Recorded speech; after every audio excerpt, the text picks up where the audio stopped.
Hi mga kaibigan, for today's video tutorial, isi-share ko po sa inyo. So nagbabawas po ang 60k minutes viewed sa aking main profile account sa in-stream ads kasi ang dami kong na-delete ng mga video sa Reels nga nagkaroon ng copyright.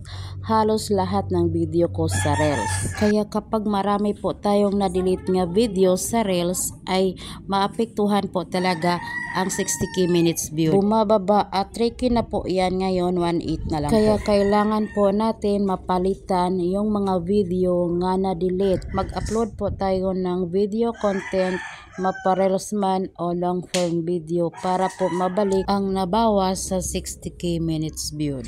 Kaya mag-ingat po tayo sa paggamit ng music para hindi po tayo magkaroon ng copyright. Kasi mas mahirap po kapag may copyright tayo, mas lalong hindi tayo ma-invite ni Meta para ma-monetize. So yun lang po ang share ko sa inyo mga kaibigan. Thank you for watching. Bye-bye.